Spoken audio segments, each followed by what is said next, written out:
इसलिए जो यथार्थ तत्व है उसमें कभी कोई दोष नहीं आया।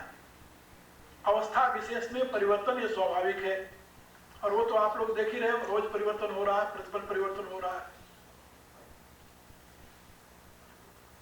इसलिए शास्त्रकारों ने हमें समझाया कि कोई ऐसी अवस्था नहीं है जिस अवस्था में जीव परमात्मा से अलग हो जाए, कोई ऐसी अवस्था नहीं है जिससे जीव परमात्मा से दूर हो जाए। अलग तो क्या, दूर भी नहीं हो सकता।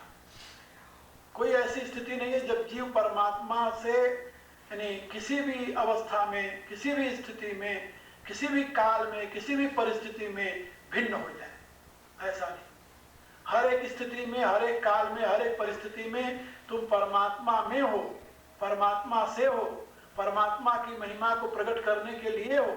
उससे भिन्नता की तो कल्पना ही नहीं की जा सकती। का फिर साधन क्या है, योग क्या है, इसका परिणाम क्या है? जैसा मैंने बताया, इसका परिणाम केवल बोध है। अबोधावस्था में अपने आप को हम दूर देखते हैं, अलग देखते हैं, भिन्न देखते हैं। यही अज्ञान है, यही अबोधावस्था है। इसी को तामसिक ज्ञान कहा गया है। और पूर्ण ज्ञानावस्था में हम स्वयं को उसमें देखते हैं, उससे देखते हैं। यही ज्ञान की स्थिति है। यो माम पश्यति सर्वत्र सर्वम च मयि पश्यति तस्याहं न प्रणश्यामि स च मे न प्रणश्यति। भगवान कहते हैं मैं उससे, उसके लिए अदृश्य नहीं होता और वह मेरे लिए अदृश्य नहीं होता। बड़ा सुंदर शब्द कहा है, यो माम पश्यति सर्वत्र, जो सर्वत्र मुझे देखता है, सर्वम च मयि पश्यति, और सबको मेरे में देखता है। मुझे सर्वत्र देखता है और सबको मेरे में देखता है। तस्याहं न प्रणश्यामि, प्रणश्यामि माने न स अदर्शने, अदर्शने लोप। भगवान कहते हैं उसके लिए मैं लुप्त नहीं होता। लुप्त माने अदृश्य नहीं होता। प्रणश्यामि माने अदृश्य होना, और सच में न प्रणश्यति, और वह मेरे लिए अदृश्य नहीं होता। यानी वो सदा हमारी दृष्टि में रहता, हम सदा उसकी दृष्टि में रहते हैं। भगवान कहते हैं ये योगी का स्वरूप है, यही ज्ञानी का स्वरूप है, यही भक्त का स्वरूप है। सतत तो भगवान में, भगवान के लिए रहना, ये भक्त का जीवन है। सतत भगवान से भगवान में रहना ज्ञानी का जीवन है, और ये योगी का स्वरूप है। इसलिए हर एक स्थिति में, चाहे हम अपने मन को, बुद्धि को भगवान में रखें, तभी हम भगवान में हैं, निवास उसी में कर रहे हैं, लेकिन इसका पता नहीं है। बस ज्ञान इसका अवबोधन करा देता है, और बोध हो जाने पर स्वभावतः उसमें अनुरक्ति हो जाती है, और अनुरक्ति हो जाने पर उसकी एकता की सतत अनुभूति होती रहती है। इस अवस्था में ज्ञान, प्रेम और योग, ये तीनों एक साथ सध जाता है। ये बात समझे? तीनों एक साथ कैसे सधता है? ज्ञान के प्रकाश में बोध होने पर हम सर्वत्र उसको देखते हैं और वो हमें देखता है, और जिसको हम सर्वत्र देखेंगे और जिससे हम अपने आप को देखेंगे, स्वभाव तो उसमें हमारा अनुराग हो जाएगा, प्रेम हो जाएगा। स्वभाव तो प्रेम होगा कि उसके सिवा जब कुछ है नहीं तो प्रेम किससे करेंगे? सबसे प्रिय आपको अपना आप है, इसके सिवा और कुछ नहीं है। और जब आप समझ जाएंगे कि आपका अपना आप वही है, तो उससे अतिरिक्त और किससे आप प्रेम कर सकते हैं? तो उससे स्वतः प्रेम हो जाएगा। तो बोध होते ही प्रेम का आविर्भाव हो जाएगा, और प्रेम होते ही आप उससे सतत नित्य अखंड एकता की अनुभूति करने लगेंगे। तो नित्य एकता की अनुभूति, अखंड एकता की अनुभूति, ये तो योग है, और उसमें अनुरक्ति ये भक्ति है, और उसका बोध ये ज्ञान है। तो ज्ञान, प्रेम और योग, ये तीनों एक साथ सज जाता है। इसके लिए और कुछ नहीं करना पड़ता, लेकिन शर्त है कि पहले बोध हो। बिना बोध के प्रेम नहीं होता। तुलसीदास ने लिखा अपनी रामायण में, जाने बिनु ना होई परतीति, बिनु परतीति होई नहीं प्रीति, प्रीति बिना नहीं भगति दृढ़ाई, जिम खगेश जल की चिकनाई। बिना जाने विश्वास नहीं होता, बिना विश्वास के प्रेम नहीं होता, बिना जाने विश्वास नहीं होता। अभिनय पत्रिका में उन्होंने लिखा, जाने बिनु भगति न जानिबो तिहारो हाथ। हे भगवान, बिना जाने प्रेम नहीं होता, बिना जाने किससे प्रेम करोगे, कैसे प्रेम करोगे? अभी सुना है तो अधूरा प्रेम है, देख लेंगे तो पूरा प्रेम हो जाएगा, यही ना? सुन करके जाना तो है ना, बिना जाने तो प्रेम नहीं हुआ। ये परोक्ष ज्ञान है जिससे अधूरा प्रेम है, और जब अपरोक्ष ज्ञान हो जाएगा तो पूर्ण प्रेम हो जाएगा। और जहां पूर्ण प्रेम है वही पूर्ण योग है। तो पूर्ण बोध में पूर्ण प्रेम में पूर्ण योग, ये तीनों साइमल्टेनियसली, जितनी मात्रा में जानते हैं उतनी मात्रा में प्रेम है, उतनी मात्रा में एकता की अनुभूति है। जहां परफेक्ट नॉलेज है वहां परफेक्ट लव है, डिवोशन है, एंड परफेक्ट यूनियन है। तीनों एक साथ होता है। तुलसीदास ने अपनी रामायण में लिखा उत्तरकांड में, भोजन करिय तृप्ति हित लागी, जिम सो असन पचवई जठरागी। जैसे भोजन तो करते हैं हम तृप्ति के लिए, लेकिन प्रत्येक ग्रास के साथ तुष्टि, पुष्टि और क्षुधा निवृत्ति एक साथ होती है। अच्छा, भोजन करने कितने देर बाद आपकी भूख जाती है, क्या कहेंगे आप? और कितने देर बाद आपको ताकत आती है, क्या कहेंगे? भोजन नहीं मिला तो वीकनेस महसूस हो रही है, कमजोरी महसूस हो रही है, और उस कमजोरी के साथ भूख और क्षुधा भी सता रही है। तो भोजन मिल जाए तो कितनी देर में भूख जाएगी, कितनी देर में कमजोरी जाएगी, और कितनी देर में तृप्ति होगी आपको, क्या कहेंगे? इसलिए तुलसीदास जी ने कहा कि नहीं, प्रत्येक ग्रास के साथ तुष्टि, पुष्टि और क्षुधा निवृत्ति ये एक साथ होती है, साइमल्टेनियसली, ये तीनों एक साथ होती जाती है। तो जैसे प्रत्येक ग्रास के साथ तुष्टि, पुष्टि, क्षुधा निवृत्ति होती है, ऐसे ही प्रत्येक अंश के साथ, अंश के बोध के साथ ज्ञान, प्रेम और योग होता चला जाता है। पूर्ण ज्ञान, पूर्ण प्रेम, पूर्ण योग, ये तीनों अलग नहीं किए जा सकते।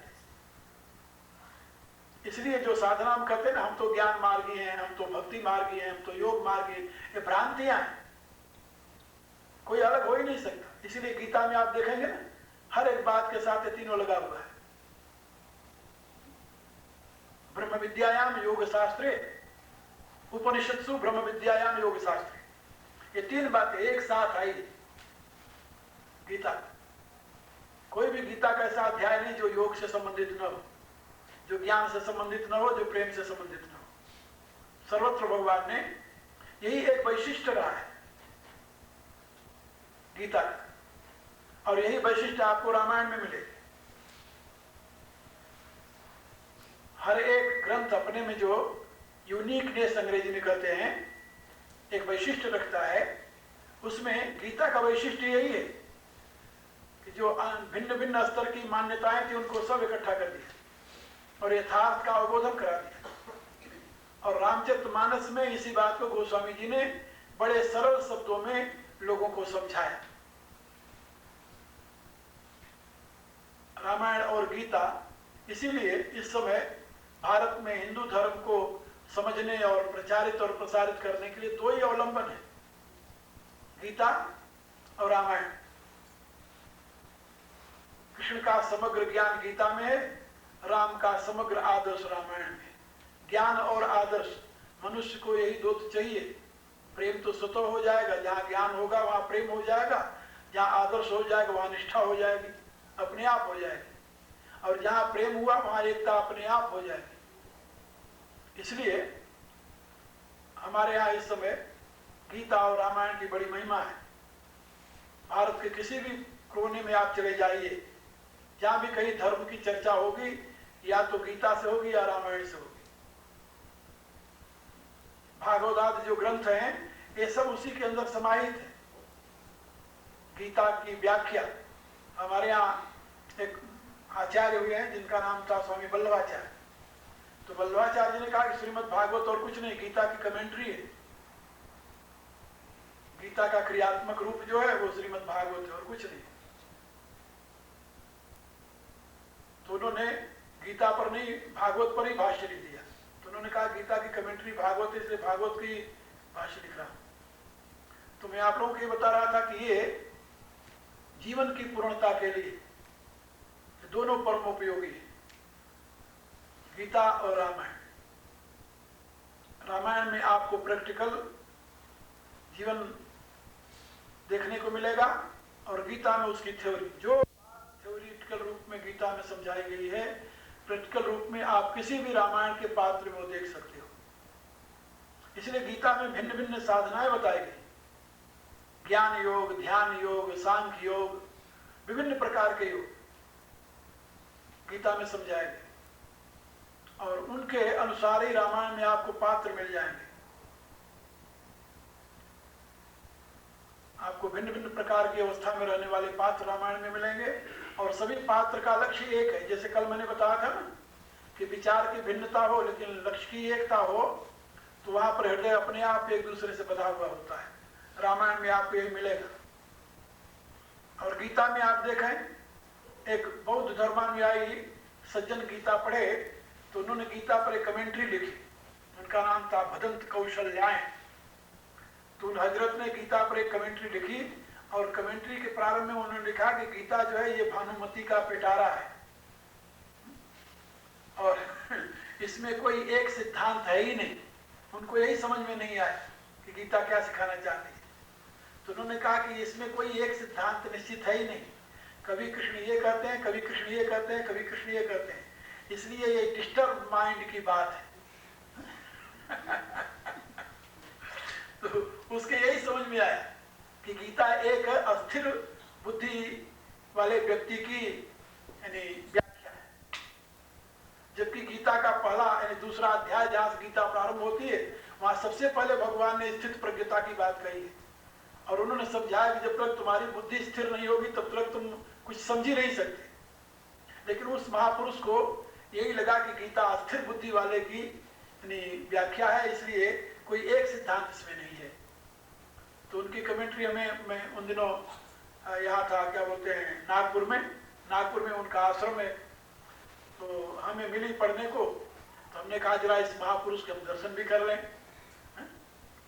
तो मैं उनके आश्रम में गया, कुछ लोग साथ गए हमारे, तो उनको साथ लेकर मैं आश्रम में गया। जब आश्रम में गया तो पता चला कि वो तो श्रीलंका में विराजमान है, मिले नहीं। हम कहा चलो कुशल रहा, नहीं मिले। तो उनके गुरु रहते हैं कशिया, एक स्थान है गोरखपुर जिले में, कुशीनारा, जहाँ भगवान बुद्ध ने शरीर छोड़ा था।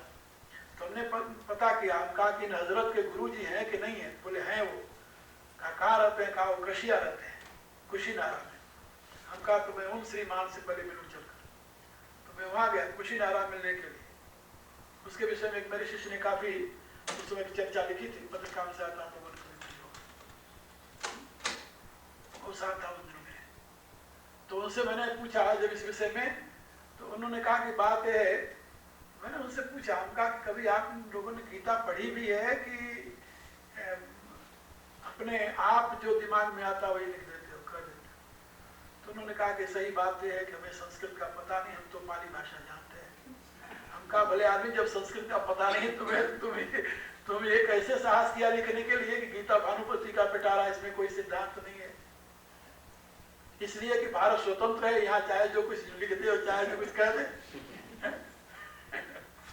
तो ये मैं आप लोगों को बता रहा था कि बहुत लोग उसके रहस्य को नहीं समझ सकते, नहीं समझ पाते। लेकिन भगवत गीता में जो विभिन्न प्रकार के साधनाएं हैं, ये सिद्धांत विभिन्न नहीं है, साधनाएं विभिन्न है। भगवान ने कहा कि कुछ लोग मुझे इसके द्वारा जानते हैं, कुछ लोग इसके द्वारा जानते हैं, कुछ लोग इसके द्वारा जानते हैं। जानने का सब्जेक्ट एक है, जो ज्ञातव्य है वह एक है। उस एक तत्व को जानने के लिए विभिन्न मार्ग हैं, अनेकों मार्ग हो सकते हैं। गीता इस सिद्धांत को स्वीकार करती है कि जितने व्यक्ति हैं उतने मार्ग हो सकते हैं परमात्मा तक पहुंचने के लिए। इसीलिए गीता स्वधर्म की बात करती है। स्वधर्म माने स्व से संबंधित धर्म। अब यहाँ जितने लोग बैठे हैं सबका स्व अलग अलग है। दो व्यक्तियों का स्व एक साथ नहीं हो सकता, एक बराबर नहीं हो सकता। जब दो व्यक्तियों का स्व ही एक बराबर नहीं होगा तो उनके लिए एक रास्ता कैसे हो सकता है? जो जहां है वहीं से तो यात्रा प्रारंभ करेगा अपनी। इसीलिए हमारे यहाँ जो प्रस्थानत्रय स्वीकार किया गया, प्रस्थानत्रय सुना होगा, भारतीय धर्म का आधार प्रस्थानत्रय। प्रस्थानत्रय कहते हैं वेद, गीता और ब्रह्मसूत्र को, यानी उपनिषद, गीता और ब्रह्मसूत्र को। और ये तीनों ग्रंथ जो है बिल्कुल बुद्धिवादी ग्रंथ हैं। इसमें कहीं आपको मानने की बात कही गई, जानने की बात कही गई है, क्योंकि आप जहां हैं वहीं से जानना प्रारंभ करें, वहीं से अपनी यात्रा प्रारंभ करें।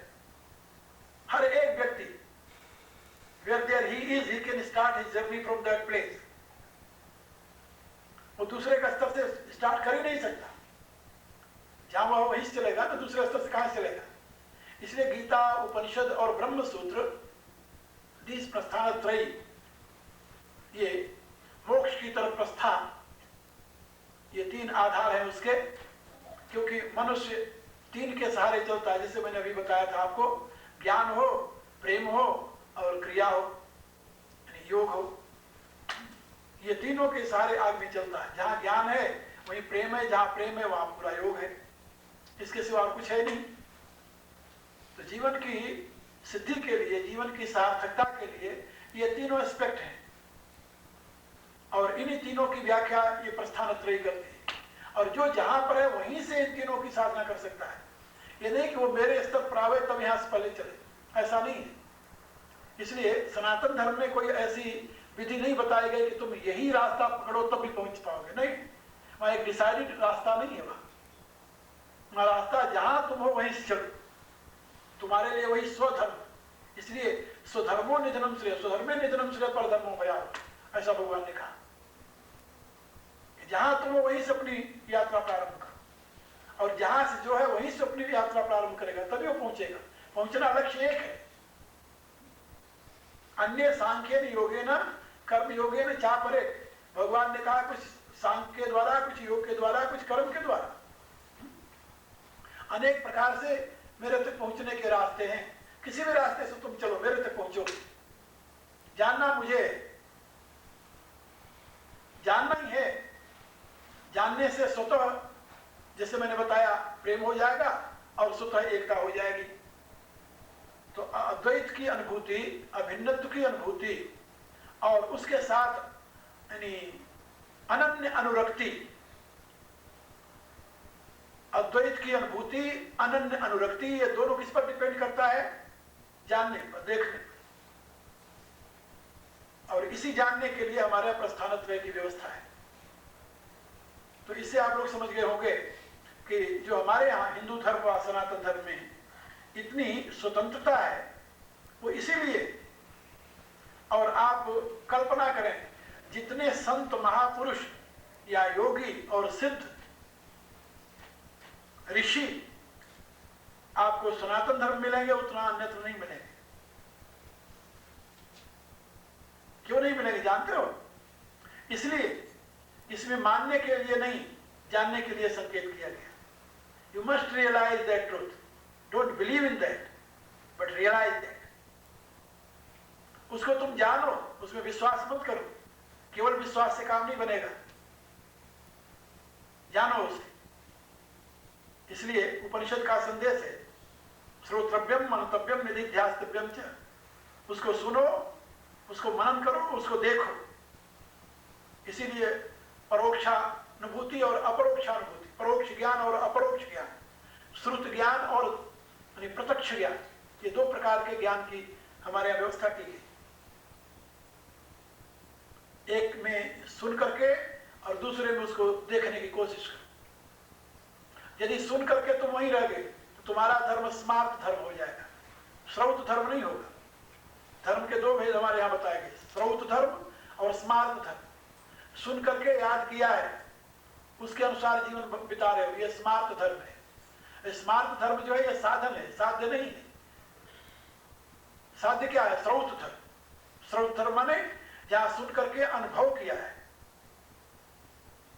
सुन करके मानना, धारण करना, याद रखना अलग चीज है, सुन करके उसे अनुभव करना अलग चीज है। तो सुन करके अनुभव करने को श्रौत धर्म कहते हैं, और सुन करके स्वीकार करने को स्मार्त धर्म कहते हैं। बात समझे? स्मार्त धर्म साधन है, श्रौत धर्म साध्य है। स्मार्त धर्म की अपनी महिमा है, some extent that will lead you towards your destination। कुछ दूर तक वह आपको ले जाएगा स्मार्त धर्म। लेकिन वो आपको लक्ष्य तक नहीं पहुंचाएगा। लक्ष्य तक पहुंचाने के लिए श्रौत धर्म है। श्रौत माने वही अनुभूत, सुन करके अनुभव करो, सुन करके जानो उसे। इसीलिए भगवान ने कहा कि दो रास्ते, या तो तुम जान करके समझ करके मेरे में अपने आप को अनुभव करो, और या तुम मेरे में अपने आप को धर दो, रख दो मेरे में आप। मय्येव मनाधस्व मयि बुद्धि निवेश, मन को मेरे में रख दो। ब्रह्मणि आधाय कर्माणि, अपने सारे कर्मों को मेरे में रख दो। पहले यहां शुरू करो। तो जहां पर सुन करके रखना है ये स्मार्ट प्रवृत्ति है, और जहां देखना है जानना है ये श्रौत प्रवृत्ति है। ये दोनों की जरूरत है। पहले रखोगे तभी तो जानोगे ना। इसीलिए पहले स्मार्ट धर्म है, फिर श्रौत धर्म है। ये क्रम है इनका। आपस में एक साधन है, दूसरा साध्य है। तो इस सनातन धर्म में यानी ये सारी जो प्रक्रियाएं बड़ी सूक्ष्म हैं, बहुत सूक्ष्म हैं, बड़ी गंभीर हैं और बड़ी वाइड हैं, बड़ी ओपन है। किसी भी व्यक्ति को आप इसकी सीख दे सकते हो, समझा सकते हो, क्योंकि वहां पर बुद्धि, जो मनुष्य बुद्धिमान है उसके लिए धर्म है, लेकिन जो बुद्धिहीन है उसके लिए नहीं। ऐसी बात नहीं, जो बुद्धि है उसके लिए भी है। भगवान ने कहा श्रृणु यादपियो नर श्रद्धावंतो अनुसूयंतो, कहा जो श्रद्धावान होकर के, दोष दृष्टि रहित होकर केवल मेरी बातों को सुनता है, जानता नहीं, बेचारा नहीं जाना भी, वो भी शुभ लोक को प्राप्त कर लेगा। उसके लिए भी स्थान है, क्योंकि एकाएक तो जान पाएगा नहीं, पहले तो सुनेगा है, सुनने के बाद ही तो जानेगा। और सुनता रहा, उसी अवस्था में शरीर छूट गया उसका, फिर क्या होगा? यानी अभी सुन करके ही, अभी सुनने में ही लगा हुआ था, इतने में शरीर छूट गया उसका, फिर क्या होगा? तो उसका वो सुनना व्यर्थ गया। भगवान कहते ना सुनना व्यर्थ नहीं गया, वो भी शुभ लोगों को प्राप्त कर लेगा। सुनने मात्र से भी, सुन करके उपासना करता, उससे ही वो पुण्य लोक को प्राप्त कर लेगा। पुण्य लोक को प्राप्त करने में उसे कठिनाई नहीं आएगी, और पुण्य लोक से जब आएगा पुनः लौट करके, फिर जहां से साधन छूटा है वहीं से आगे बढ़ना शुरू कर देगा। और अनेक जन्म संसिद्ध ततो याद परांगति, एक जन्म नहीं तो अनेक जन्मों में वह परम गति को प्राप्त कर लेगा, इसमें संदेह नहीं। बहु नाम जन्म नाम अंते ज्ञानवान नाम प्रपद्यते, पूर्ण ज्ञान को प्राप्त कर मेरे साथ पूर्ण योग को प्राप्त हो जाएगा, पूर्णानुरक्ति मुझ में हो जाएगी उसकी, आज नहीं तो कल से। इसलिए सनातन धर्म में कहीं निराशा के लिए स्थान नहीं है, कहीं निराशा के लिए स्थान नहीं है। इस जीवन में नहीं, लग जाओ, अगले जीवन में सही। जितना गया है, ये जितना किया है वो व्यर्थ नहीं जाएगा, एक बात। और दूसरी बात, भगवान ने कहा न्याभिक्रम नास्ति प्रत्यवाय विद्यते, जितना किया है उतना व्यर्थ नहीं जाएगा, और जहां से छुट्टी है साधना वहीं से आगे बढ़ेगी। और बीच का समय ये सुंदर उत्तम सुवर्ग जिसे कहते हैं, सुवर्ग की प्राप्ति के साथ सुंदर श्रेष्ठ वर्ग में होगी। बीच का समय श्रेष्ठ वर्ग के साथ बीतेगा। इसलिए कहीं भी किसी भी प्रकार की इसमें हानि की संभावना नहीं है। प्रत्यवाय विद्यते, कोई प्रत्यवाय के लिए यहां पर संभावना नहीं। प्रत्यवाय माने उल्टा फल, विपरीत फल। तो मैं आप लोगों को समझा रहा था कि जो लोग इस सनातन धर्म के यथार्थ स्वरूप को जानते हैं, या जान करके जहां कहीं है वहीं से अपनी साधना में प्रवृत्त होते हैं, वहीं से उसे जानने की चेष्टा में प्रवृत्त होते हैं, उसे देखने की चेष्टा में प्रवृत्त होते हैं, धीरे धीरे वो अपने जीवन के लक्ष्य को आज नहीं तो कल प्राप्त कर लेंगे। निराशा के लिए, फ्रस्ट्रेशन के लिए कहीं स्थान नहीं उसमें, और उसका कोई उल्टा फल नहीं होने का, और उनकी साधना किसी भी अवस्था में व्यर्थ नहीं जाएगी, एक बात। बल्कि गीता ने यहां तक आश्वासन दिया है। गीता ने एक बात और कही है, जो कि किसी अन्य उपनिषद के सिवा किसी अन्य ग्रंथ ने नहीं कही। अन्य आचार्यों का कथन ये रहा है कि अवश्य में भोक्तव्यम कृतम कर्म शुभाशो, तुम शुभ कर्म करते हो और अशुभ कर्म करते हो तो तुम दोनों भोगोगे, शुभ का शुभ फल मिलेगा, अशुभ का अशुभ फल मिलेगा। गीता कहती है नहीं, येषां त्वन्तगतं पापम जनानां पुण्य कर्मणा, का जो पुण्य कर्मा है वो अपने पाप को नष्ट कर देते हैं। गीता ने एक और सुविधा दे दी है और बिल्कुल युक्ति संगत है, बिल्कुल तर्क संगत है। येषां तु अंतगतं पापम जनानां पुण्य कर्मणा, येषां जनानां पुण्य कर्मणां पापम तु अंतगत। इसका अर्थ होता है कि जिन पुण्य आत्माओं के पुण्य कर्मों के द्वारा उनका पाप नष्ट हो गया है। इसका अभिप्राय कि पुण्य कर्मों के द्वारा मनुष्य चाहे तो अपने पाप को नष्ट कर सकता है। ये गीता मानती। ये कैसे हो सकता है? युक्ति सुनिए उस पर। पुण्य और पाप ये दोनों काल्पनिक है। गीता की दृष्टि में दोनों अहम जन्य स्वीकृतियां हैं। अहंकार विमूढ़ात्मा कर्ता अहमिति मन्यते। तत्वतः कर्ता भोक्ता जीव नहीं है। प्रकृति क्रियमाणानि गुणे कर्माणि सर्वश। प्रकृति के द्वारा उत्पन्न हुए गुणों से कर्म होते हैं, लेकिन अहंकार विमूढ़ात्मा कर्ता अहमिति मन्यते।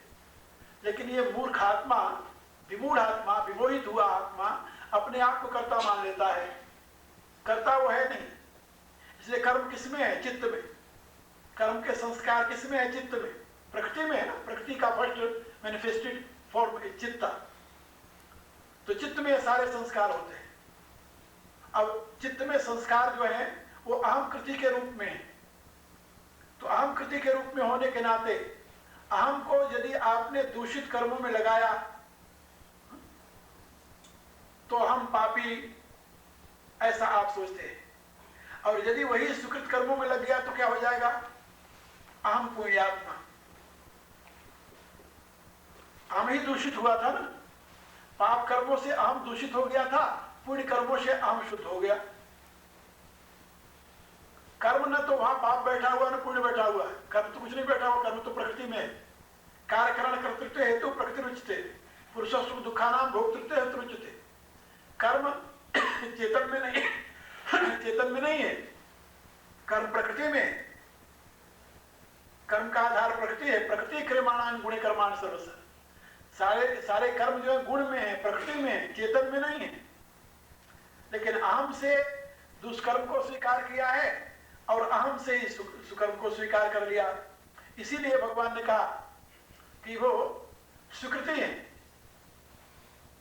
येषां पुण्य कृतं पापम येषां त्वन्तगतं पापम जनानां पुण्य कर्मणा। अब पुण्य कर्मों के द्वारा उनका पाप अंतगत हो गया। अंतगत माने नष्ट, नाश हो गया, अंत को प्राप्त हो गया, समाप्त हो गया। क्योंकि अब उनकी स्वीकृति पुण्यमय हो गई, पाप में स्वीकृति नहीं रही। और पुण्य में स्वीकृति से उनमें सात्विक गुण का विकास हुआ और सात्विक गुण के उदय होते ही उनमें सात्विक ज्ञान हो जाएगा। और सात्विक ज्ञान के उदय होते ही वो जान जाएंगे कि ये कर्ता और भोक्ता है तो हमारा धर्म था ही नहीं। कर्ता और भोक्तापन से मुक्त हो जाएंगे स्वभावतः। इसलिए गीता ये आश्वासन देती है कि यदि अब तक तुम पाप कर्म में लगे रहे हो तो इसकी चिंता मत करो कि ये तुम्हें तो भोगना ही पड़ेगा। ना ना, अपिचेत्सु दुराचारो भजते माम न निभाग साधुरेव समन्तव सम्यक् व्यवस्थितो। भगवान कहते हैं क्षिप्रम भवो धर्मात्मा सस्वं शांतिं निगच्छति। वो पापात्मा से धर्मात्मा तुरंत हो जाएगा। पापात्मा से धर्मात्मा हो जाएगा, पापात्मा नहीं रहेगा। अपिचेत्सु दुराचारो, अभी तक दुष्कर्म करता रहा है, घोर दुष्कर्म करता रहा है, लेकिन आज से निश्चय कर लिया हम ही तो बदलना है। अहम का परिवर्तन हो गया, सारी लाइन चेंज हो गई। अहम के परिवर्तन के साथ ही समग्र जीवन परिवर्तन हो जाता है। तो अभी तक सोचता था कि मैं पापात्मा हूं, अब भगवान कहते नहीं पापात्मा नहीं, फिर क्या है? वो धर्मात्मा है। साधु एवं समन्तव्य सम्यक् व्यवस्थितो। अब वो धर्मात्मा है, अब उसे धर्मात्मा मानो, उसे साधु मानो, तो अब वो पापात्मा नहीं रहा, निश्चय बदल गया उसका। जिस अहम को रजोगुण के साथ तमोगुण के साथ मिश्रित कर रखा था, वो हम उसका वहां से हट गया है, हम सत्वगुण के साथ हो गए। तो हम जिस गुण के साथ है उसी गुण का तो इफेक्ट पड़ेगा वहां। यानी आपके जैसे बल्ब है, अब यहाँ पर लाल बल्ब लगा था, लाल बल्ब आपने हटा दिया, यहाँ पर नीला लगा दिया, अब रोशनी आपको नीली मिलेगी या लाल मिलेगी?